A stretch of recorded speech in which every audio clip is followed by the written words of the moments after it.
Madame, Monsieur, bonsoir. Mardi 16 juin, 3 mois et 14 jours depuis l'apparition du premier cas de coronavirus au Maroc. Banque El Maghreb a dévoilé aujourd'hui ses premières projections macroéconomiques post-Covid. Et sans surprise, la croissance cette année devrait être négative avec une contraction de 5,2% du PIB national. Bien sûr, ceci est une projection initiale. C'est du jamais vu sur près d'un quart de siècle. Du coup, l'institution déclenche son mécanisme de sauvetage avec une nouvelle baisse de son taux directeur, d'ailleurs la deuxième cette année. En d'autres termes, Banque El Maghreb prêtera pour la première fois de son histoire des liquidités aux banques commerciales au taux d'1,5%. Jusqu'à quel point les banques vont-elles répercuter cette baisse sur leur taux d'intérêt et quelles sont les limites d'une politique monétaire accommodante? Mehdi El Fakher, consultant en stratégie et risk management, répondra à nos questions. Ce sera en première partie de Questions Écho. Ensuite, en seconde partie, départ vers le Sud. C'est la 7e région du Maroc en termes du PIB. Son apport à la croissance nationale est d'un peu moins de 7%. Pourtant, cette région est riche. Agriculture, ressources halieutiques ou encore activités commerciales diverses. Mais voilà, le PIB par habitant y est situé sous la moyenne nationale. Ce soir, nous allons à la région de Souss Massa en compagnie de Melouane Abdelhati, directeur général du Centre régional d'investissement de la région. Merci de rester avec nous.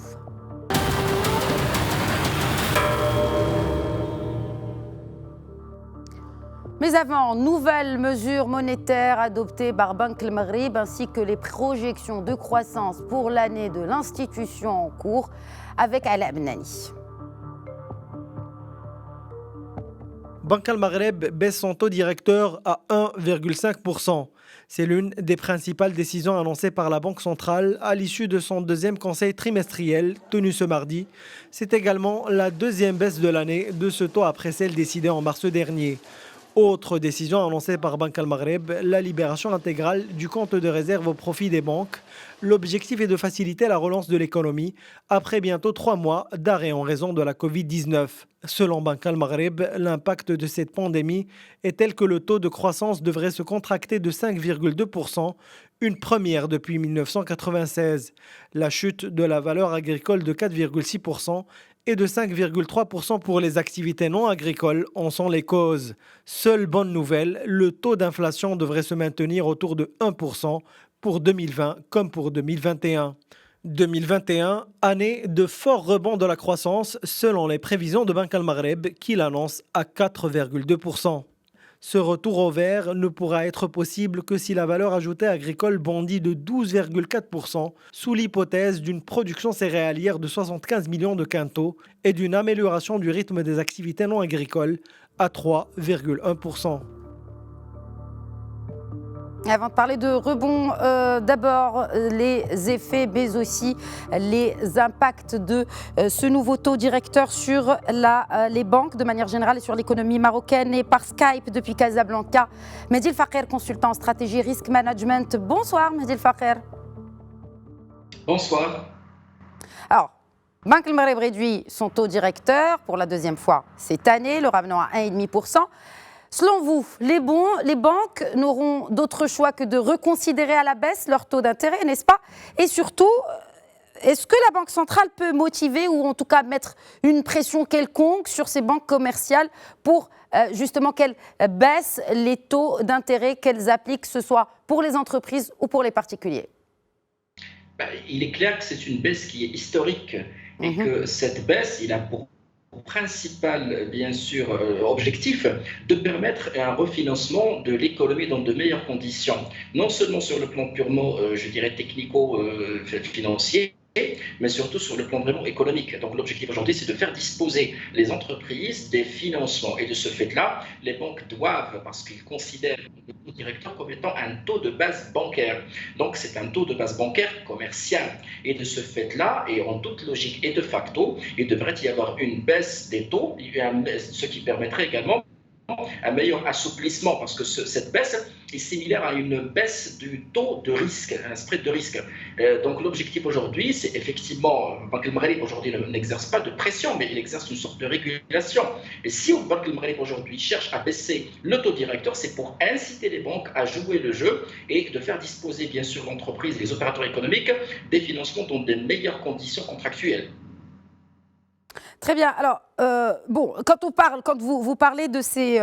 D'ailleurs, on est en train de voir les images qui étaient diffusées dans l'écran à côté de vous de ce point de presse du Wali de Banque El Maghreb, Abdelatif Jouari, où il a répondu aux questions des journalistes. Et justement, beaucoup de questions ont porté sur ce point essentiel des banques, du financement, d'un financement plus souple, notamment par rapport à ces garanties aussi demandées souvent aux entrepreneurs. Alors, selon vous, est-ce qu'il y a un seuil peut-être pour le financement, pour ce financement des banques?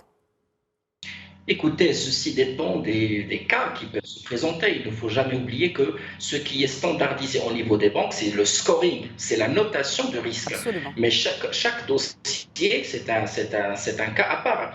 Également, les stratégies de gestion des risques, les stratégies d'octroi du crédit et les vocations des banques sont différentes. Il y aurait des banques qui sont monosegments ou qui ont une vocation qui est moins universelle que d'autres. Et il y a même des banques qui dépendent de groupes internationaux, donc ils ont des restrictions ou des politiques qui sont plus restrictives et plus prudentes, entre parenthèses je le dis. Donc je pense personnellement que c'est le scoring qui devrait unifier ces banques-là, ces banques en quelque sorte, et puis leur stratégie devrait vraiment différer d'une banque à une autre. Mais nous sommes dans un contexte qui est particulier et exceptionnel. Donc un changement s'impose dans la perception du risque et de la qualité du risque. Et je crois que Banque El Maghreb aujourd'hui est en train de baisser le taux directeur pour qu'ils incitent les banques à un tel changement également dans leur stratégie d'octroi. Alors, parce que justement, on parle d'un cadre de ces opérations de refinancement pour favoriser davantage les banques qui déploient le plus d'efforts dans ce sens. Cela fait partie du communiqué officiel de la Banque centrale. Est-ce que, encore une fois, je reviens peut-être à ma première question, Mehdi Fakher, est-ce qu'il y a moyen d'inciter ces banques-là à prêter plus facilement et à des taux plus encourageants pour les entreprises en l'occurrence? Nous sommes en train de parler d'un secteur réglementé. Donc, l'omniprésence de la supervision bancaire est là.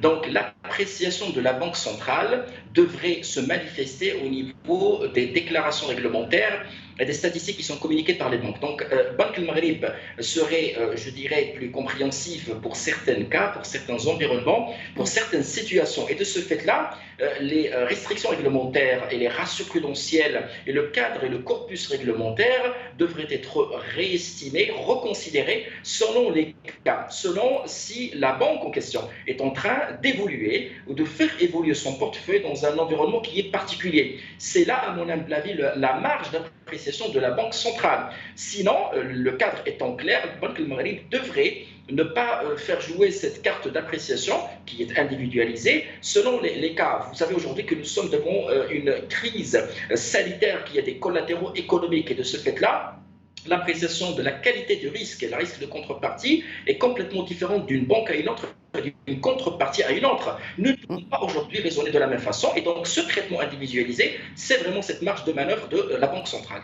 Très bien. Bon, on a parlé des banques, on a parlé de la Banque centrale, parlons à présent de l'entrepreneur himself. Quid de la responsabilité de l'entrepreneur justement après cette décision de Banque El Maghreb? Oui, les banques vont peut-être prêter plus à des taux beaucoup plus encourageants, mais quelle est la responsabilité de l'entreprise? Écoutez, moi je vais être très pragmatique. L'entrepreneur, une partie des entrepreneurs, risquerait d'être déboussolés parce qu'ils sont en train de vivre une crise qui est singulière. Donc ces entrepreneurs, au-delà du financement proprement dit, ont besoin d'un accompagnement approprié, d'un accompagnement qui s'impose par la force des choses. Il est inconcevable d'instaurer et de prévoir des accompagnements dans un cadre qui est conventionnel et classique, et dans un contexte qui est tout à fait normal et prospère, et de n'imaginer que du financement pur et dur. Donc cet entrepreneur doit être accompagné premièrement par les institutions bancaires.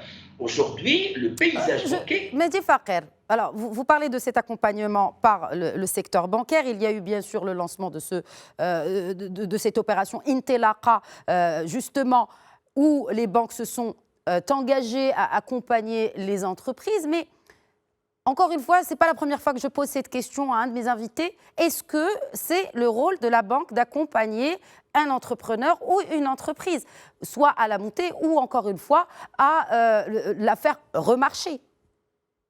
Absolument, parce que je ne peux pas demander à un entrepreneur d'être d'une certaine maturité du jour au lendemain. Il faut l'accompagner. Et là, je vais me référer à la stratégie de la Banque centrale. La dernière stratégie de Banque al-Maghrib se base sur l'intégration et l'inclusion financière. De ce fait-là, les banques commerciales sont responsables également. Et ça dépend, enfin, ils relèvent je dirais, de leur responsabilité sociétale, mais surtout de leur degré d'accompagnement. Il ne faut pas oublier que ce degré d'accompagnement devrait même changer l'évaluation de la qualité du risque.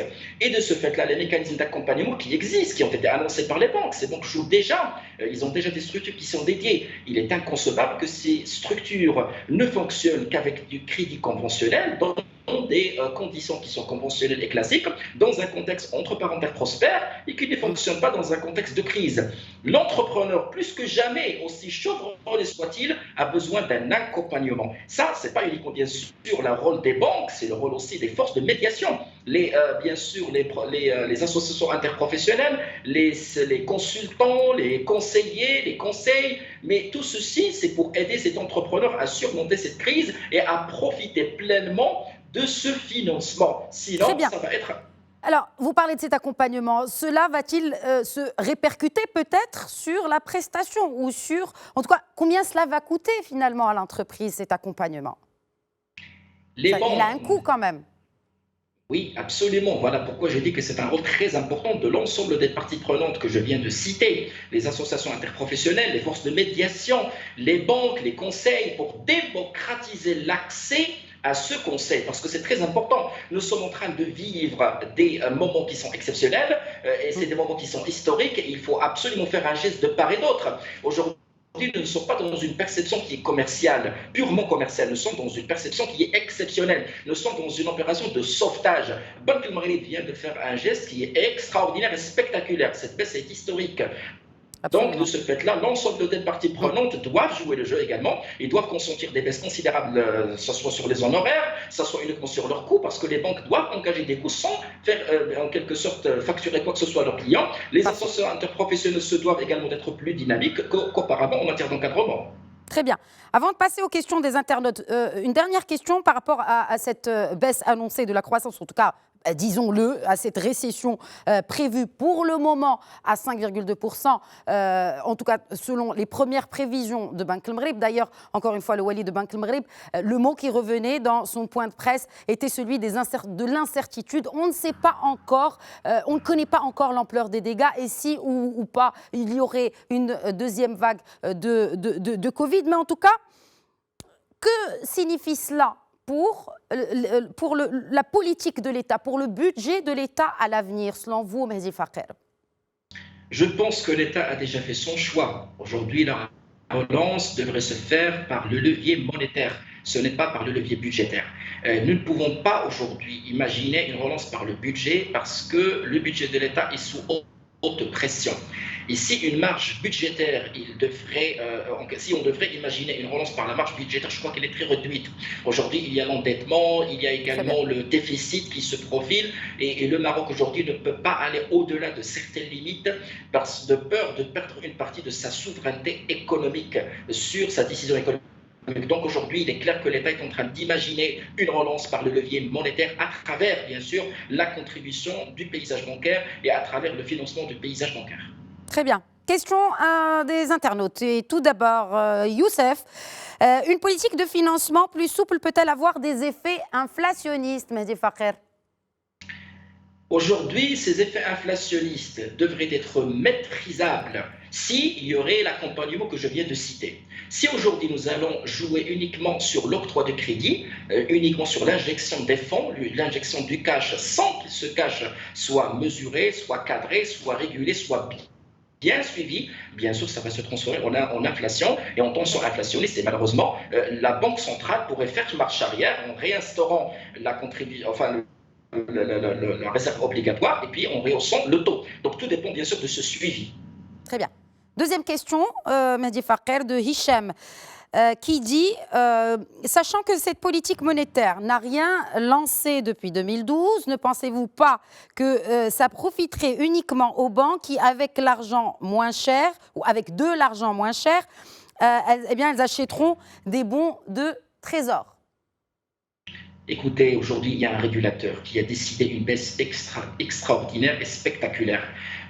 Aujourd'hui, le régulateur va suivre de très près. Nous vivons un contexte qui est exceptionnel. Je vois mal comment les banques commerciales vont raisonner avec une logique de règles dans un contexte qui est purement exceptionnel. Aujourd'hui, les banques sont conscientes que cette baisse a été consentie par la Banque centrale pour financer l'économie, pas pour faire des deals en termes de titres. C'est loin de là. Donc, je crois que le suivi du régulateur de Banque Al-Maghrib et de la Banque centrale est décisif et que si l'expérience réussisse, ça sera grâce bien sûr à cette adhésion de la part des banques commerciales. Merci beaucoup Mehdi El Faker d'avoir partagé avec nous cette analyse et cette lecture, encore une fois rappelons-le, de cette baisse historique du taux directeur par la Banque centrale marocaine à 1,5%. Merci encore une fois. Merci à vous. Passons à présent à la deuxième partie de Questions Éco.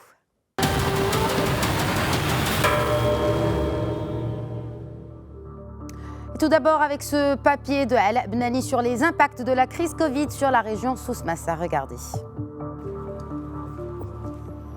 À l'instar des autres régions du royaume, l'impact du coronavirus se ressent dans le Souss Massa. Zone de tourisme balnéaire par excellence, Agadir est en arrêt de l'activité qui constitue sa carte de visite.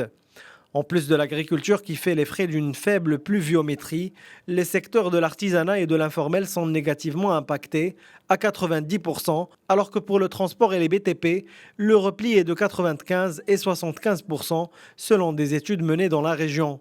Les acteurs politiques et économiques locaux sont appelés à mettre en branle une série de mesures qui visent à relancer ces secteurs vitaux, notamment le tourisme, avec l'octroi d'une enveloppe de soutien à hauteur de 500 millions de dirhams. Il est aussi question de mettre en place des fonds spéciaux dédiés aux coopératives de l'artisanat et à la promotion des produits de terroir qui ont un grand impact sur les activités génératrices de revenus, ce qui permettra de sauver quelques 70 400 emplois dans la région. Et depuis Agadir via Skype, Marwan Abdelati, directeur général du Centre régional d'investissement, le CRI de la région Souss Massa. Bonsoir Marwan Abdelati. Bonsoir à vous. Alors tout d'abord, félicitations parce qu'aujourd'hui, Agadir est une ville sans Covid. Et parlons justement de l'après et de la région de manière plus globale. Les régions sont plus que jamais appelées à jouer un rôle central dans la relance de l'économie de notre pays et notamment donc de ces régions-là. Comment les CRI se préparent-ils à répondre à cette urgence? Alors justement, donc, merci pour votre invitation. Les CRI, donc les centres régionaux d'investissement dans leur nouvelle configuration, je le rappelle, ont pour principal objectif justement d'accompagner l'ensemble du tissu productif à créer de la valeur. Et par là, je parle tout particulièrement de la très petite et moyenne entreprise. Aujourd'hui, donc les CRI, à l'ère où nous vivons un peu l'impact du Covid et l'impact drastique du Covid qu'il a sur l'ensemble des écosystèmes de production, le CRI participe grandement justement à dynamiser cette, je l'appelle comme ça, cette mécanique, on va dire, machine intellectuelle à produire des propositions qui soient assez smart pour pouvoir dépasser justement l'impact du Covid autant que faire se peut, et on pourrait en discuter tout à l'heure. Donc aujourd'hui, justement, pouvez-vous nous parler un peu de quelques-unes de ces mesures concrètement, de ces mécanismes comme vous le dites, ou de ce brainstorming, de ces réflexions que vous menez en ce moment pour justement opérer une relance réussie? Alors justement, et donc en déclinaison, comme vous le savez, donc il y a un comité de veille économique centrale. Absolument. Et donc en déclinaison justement de ce comité de veille économique centrale, donc il y a eu un comité de veille économique régional, donc qui a été institué à l'occasion, donc sous la présidence de Monsieur le Wali de la région Souss Massa, et qui avait pour principal objectif de s'arrêter sur quelques figures saillantes caractérisant un peu, je dirais, l'impact qu'a eu le Covid sur la région, mais principalement pour inaugurer le démarrage d'une réflexion profonde sectorielle pour pouvoir aboutir à des actions et des mesures concrètes pour dépasser cet impact du Covid. Alors, ces mesures, on va dire, vont être, si j'ai à vous les schématiser, vont être classées justement donc, par ordre de priorité pour pouvoir s'attaquer aux secteurs les plus vulnérables. Donc, vous l'avez si bien dit dans votre reportage tout à l'heure, les secteurs le plus touché, qui a été touché carrément et frontalement, est le secteur du tourisme, avec l'ensemble justement des métiers connexes qui tournent autour, donc l'artisanat entre autres, mais aussi d'autres secteurs justement qui ont pâti, de cet impact et qui probablement, et force est de constater, ont été, je dirais, impactés suite à des ruptures de chaîne d'approvisionnement à l'import, comme vous le savez. Donc il y a la logistique internationale a été perturbée dans ces voies aériennes, maritimes et terrestres. Ceci a eu pour retentissement soit un arrêt total ou partiel de ces activités. Donc aujourd'hui, il y a des groupes de travaux qui se sont constitués. Je préfère le mot groupe de travail pour éviter le mot et la hiérarchisation de sous-commission. C'est des groupes de travaux qui ont été constitués avec l'ensemble des partenaires concernés. Donc il s'agisse de partenaires institutionnels, donc les directions régionales des ministères, qu'il s'agisse de partenaires, on va dire, je dirais professionnels, donc les chambres de commerce, les chambres d'artisanat, de pêche maritime et j'en passe. Donc, je dirais, l'ensemble des partenaires a été réuni autour d'une table pour essayer de pondre un certain nombre de mesures qui vont être par la suite hiérarchisées et pondérés de par la facilité de mise en œuvre qu'ils auront, mais aussi de par l'impact qu'ils vont créer. Parce qu'il ne s'agit pas de créer une batterie de mesures qui va forcément être, je dirais, la même que celle vécue par ailleurs, mais il s'agit de pondre et de statuer sur un certain nombre de mesures concrètes. Vous n'avez pas vraiment statué sur vous ne pouvez pas encore partager avec nous quelques-unes de ces mesures qui sont décidées et notamment qui seront prises peut-être en urgence maintenant? Alors, je dirais aujourd'hui, c'est un peu prématuré, un peu précoce de vous en parler parce que les groupes de travaux sont en cours, je dirais, sont toujours, on va dire, en ébullition intellectuelle. La semaine prochaine, clause de rendez-vous pour pouvoir partager l'ensemble de ces mesures et de ces actions avec le comité de veille régional sous la présidence de M. El Wali. Mais ce que je peux vous dire, c'est que en fait, il faut dire les choses telles que nous étions quelque part acculés à créer cette dynamique. En fait, Covid ou pas Covid, je pense que l'ensemble des acteurs étaient dans l'obligation justement de s'arrêter sur la réinvention des business models d'un certain nombre de filières.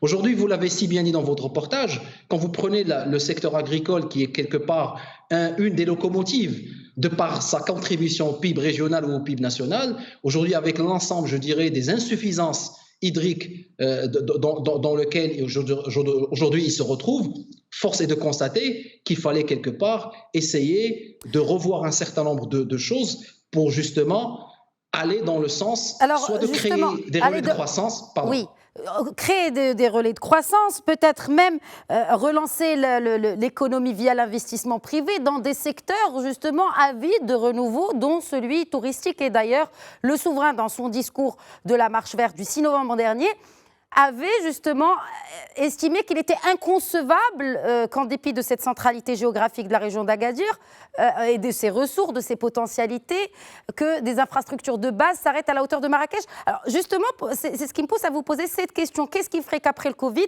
cette relance, et justement de l'investissement privé, serait réussie ? Alors justement, je vais vous citer un exemple très concret. Parlons du plan d'accélération industrielle. Comme vous le savez, aujourd'hui, Souss Messa était une des premières régions avec une déclinaison du plan d'accélération industrielle. Quel a été finalement l'objectif de ce PAI? C'est de dire, arrêtons-nous pour consolider les métiers stratégiques, traditionnels de la région, mais recherchant d'autres leviers de croissance à travers d'autres écosystèmes. Donc ça peut être la plasturgie, la métallurgie, l'automobile, etc.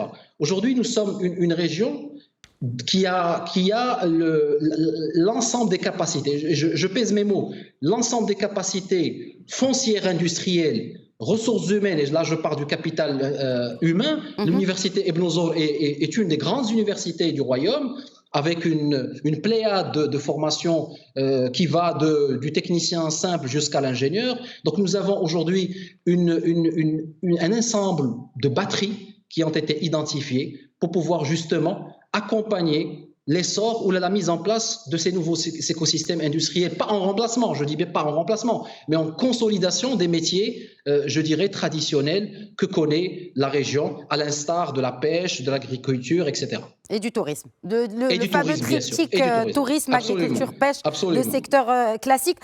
Peut-être juste une question de l'internaute, il nous reste très très peu de temps, un peu moins d'une minute, de Youssef, et qui se demande si la région de Souss Massa doit être considérée comme sinistrée en raison de l'arrêt de l'activité touristique et de la sécheresse qui accentue le stress hydrique. Rapidement, s'il vous plaît, Marwan Abdelhati. Je dirais, sinistré, c'est un euphémisme. En fait, je pense qu'il ne faut pas se cacher. Aujourd'hui, vous l'avez si bien dit dans votre reportage, le secteur touristique aujourd'hui pèse énormément sur le PIB touristique national, et les fermetures, qu'il s'agisse de frontières ou d'arrêts de vols internationaux, a fait qu'aujourd'hui le système, l'écosystème du tourisme au niveau régional, avec ses activités connexes dont je parlais tout à l'heure, a reçu un coup de fouet monstrueux. On ne peut pas s'en cacher. Mais je pense qu'aujourd'hui, l'ensemble des partenaires travaillent main dans la main pour essayer d'identifier un certain nombre de mesures qui vont être partagées avec vous le moment opportun. Nous l'espérons en tout cas. Merci beaucoup Marwan Abdelhati, directeur général du CRI de la région Souss Massa, d'avoir répondu à nos questions. Voilà, c'est la fin de Questions Écho. Encore une fois, je voudrais remercier les internautes qui interagissent avec nous via le hashtag Questions Écho, et n'hésitez pas à poser vos questions selon les thématiques à nos invités et nous leur poserons bien sûr avec plaisir. Merci de votre fidélité. Je vous souhaite à toutes et à tous une excellente soirée. Je vous donne rendez-vous demain, Inch'Allah, à 21h pour un nouvel épisode de Questions Écho. D'ici là, prenez bien soin de vous.